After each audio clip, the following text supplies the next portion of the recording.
Want to learn how to chain punch like Ip Man? Those rapid fire chain punches that Ip Man uses to overwhelm his opponents are no joke. Like a machine gun, they are relentless in their attack. But don't think chain punches are easy to do properly, because they're not. Over the last 28 years, I've seen countless numbers of poor chain punches that would never work. There is a very specific way to do chain punches, and that's exactly what I'm going to teach you step by step in this lesson. How to chain punch like Ip Man. The real Ip Man, I mean.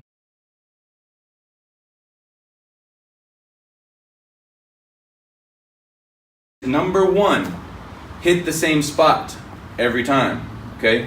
So if you're here, right, hitting the same spot. So if I'm going this way, get in a mirror. Look at the same spot the whole time and make sure you're hitting it every single time. Number two is trade places, replacement of those. Now when we trade places, we need position and timing to be correct in order to actually hit those positions at the exact same time. When this hits this wusao, this represents the asking or the forward hand. This is the backhand. These hands must hit their positions at the exact same time. This cannot trail and then catch up.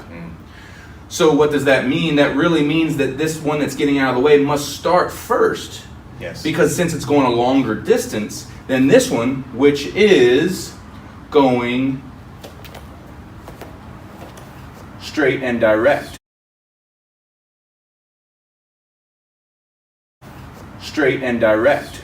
So the forward hand that comes from the wusao hand goes straight and direct. Straight and direct. It does not go around. The biggest reason you can't go straight and direct, or people think they're doing it, is because they haven't gotten this hand cleared down and out of the way enough in order to make so the punching hand. The Wu hand has to start first because it's traveling further. Mm-hmm. So they haven't got this out of the way by the time they replace.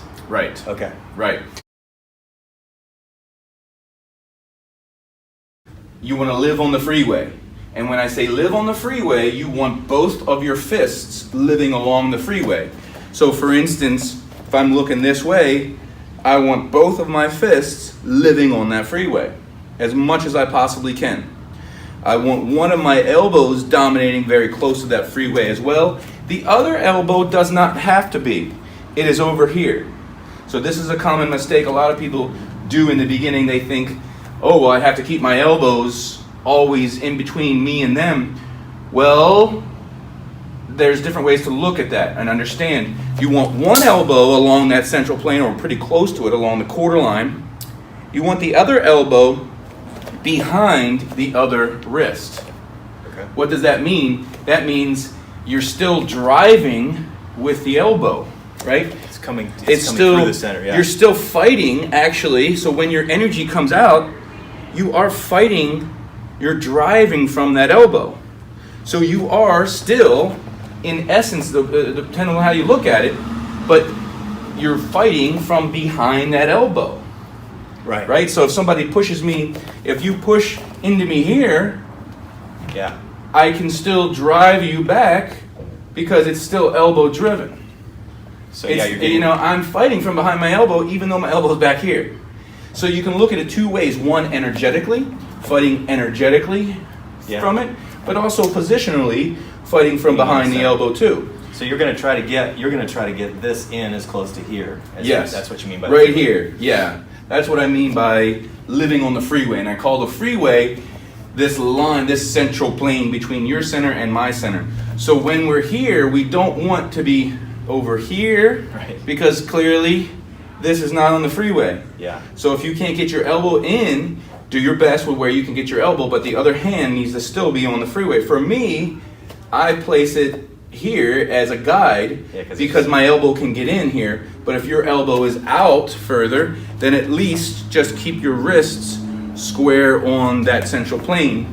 as you stretch and get more, then you'll be able to get in more, and that's fine. Everybody has, Because you don't have 4 lanes like I do. You got 1 lane.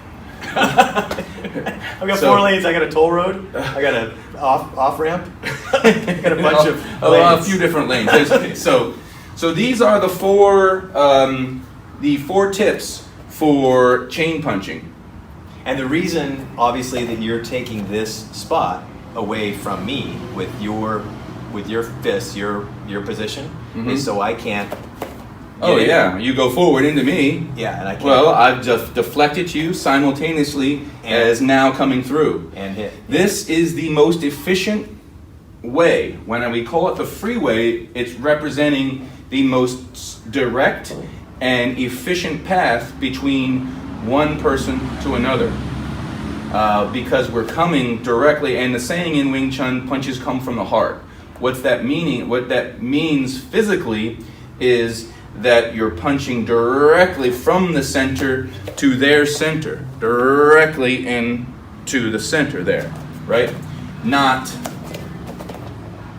this. Punches in Wing Chun don't come from the outside. So you see some people doing this type of thing. That's not a chain punch. The chain punch lives on the freeway, which is that central plane, the vertical plane, the most efficient line between you and them. So you're simultaneously defending and attacking. If you're here and you then defend me from coming into your center, you've then given me another line for me to take because you've crossed. Oh, right. Right? So when we're talking about hitting the same spot, I'm hitting the same spot no matter what. You stop me. Right. You're still in the same spot. You're the one crossing, not me. Yeah.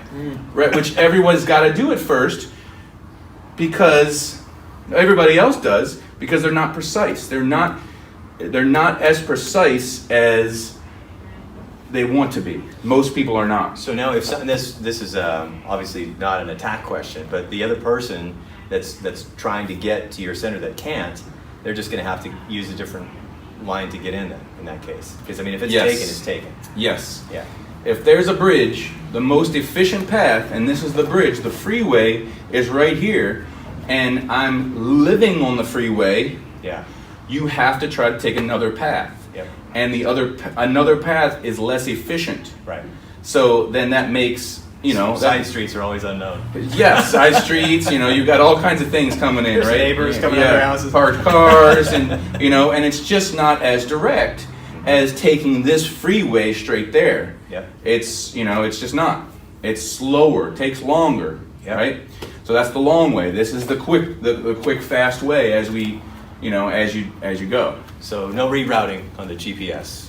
Let them reroute. Right. As they reroute, yes. Then, if, let's say I'm already there, right? And you're trying to go through there. Okay, so go ahead and try to go through. Yep. Okay, it doesn't work. Yeah, I'd have to. Right? You have to, okay. Yeah. Yeah. And now you're already swiping. And now, on chain punches, usually the chain punches go on top, but we also have options to come underneath too. That would be, so you can have you can have that underneath. I'm glad that you showed that because that was my next question. Is when do they come underneath? I guess when it's easiest. When it's easiest. When it's easiest. Yeah. Right. When it's easiest to come, the path of least resistance is always Wing Chun, right? But the way we start our training in Wing Chun is one on top of the other, right?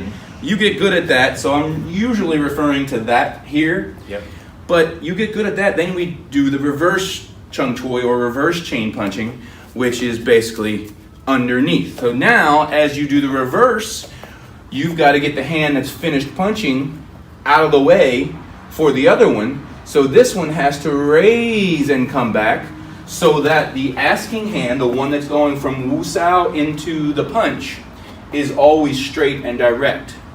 Right? So yep. And so the same thing on the these 4 tips remain true throughout reverse chain punching as well, or over the top. And so in that case, it's also the Wu hand is the one that's going to start a little bit first, even in the reverse, right? Well, not the Wu hand that starts first. It's the one that's already finished punching. So because that's the hand that's that's the hand that's coming to the Wu. So right. Maybe that's what you meant, right? Yeah.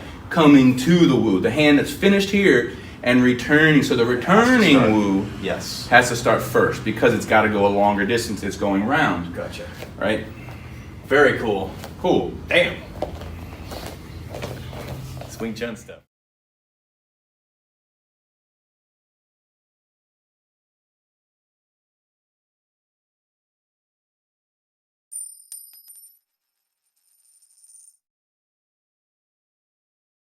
Okay, real quick, I want you to understand the specifics of how to deliver a punch through the forearm.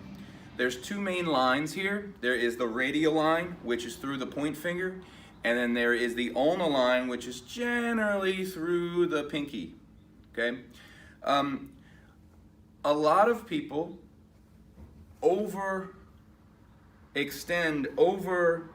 move their wrist when they're trying to punch in Wing Chun. But what this does, if you're doing this, you're actually misaligning yourself, because then your energy is traveling up through and not, or up here as opposed to through. So if you look at it on the bag, if I were to hit like this, my energy comes through here and then pops up. And that's, if you're thinking of this part as like a sword, that would be the bent tip of the sword. You don't want that. You want a very, very straight sword so it can be concentrated through. So it's much more subtle than that action.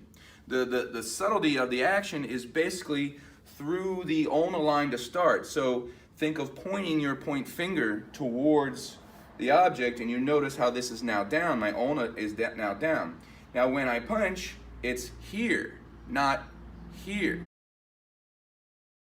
I know that seems such a small bit, but when you're dealing with an art based on precision, which is Wing Chun, is all about precision, these little tiny things make a big deal. So point first through your radial line and then go through the ulnar line. So your three knuckles here should make contact on the surface. The point knuckle may not, if you see how it's shaped, right? So this makes contact. So just because we're hitting through here doesn't mean that this doesn't make contact. The whole flat of the fist makes contact, and you're taking your elbow, this ulna bone is this bone that comes from the elbow on out through the pinky line, and you're hitting through one point, not hitting through a fat, diffused spot. We are piercing through the effort, and this is what makes the Wing Chun punch, one of the reasons the Wing Chun punch goes through. You have to think of piercing. You have to think of piercing through the object. Don't think so much on a physical level. Don't think so much that you're actually punching them. Think that you are piercing through them with a sword. You are stabbing, skewering them. And if you can think in that terms, you're not going to resist. You're not going to tighten too much. You're just going to think through this one line. So this is thinking more on energetic terms as opposed to physical terms. We're trying to really, really believe that this is a sword skewering through the other person. Don't think of the surface that you're going through, just pierce through, just as if you're doing your Sunim Tao. And if you can really believe that, if you really believe that this part of your arm is a sword that pierces through, your muscles will coincide with that belief. It's the belief, and then your body does it. The mind controls everything. And I have literally had students that hadn't felt this before, but they just thought that part, they just thought about piercing through, and they have knocked me 20 feet back, and they're just so surprised that they've done it. Then they're all worried, are you okay? Are you okay? And I'm like, no, I'm happy. I'm so happy because you got to experience the internal type of punch that we deliver, and it is piercing. It's internal because it literally pierces internally. It's not an external punch. It's not an external fat object that tries to kind of push its way through. No, it pierces right on through. So hopefully this helps you. Hopefully you understand that it's about precision and it's about concentration of power.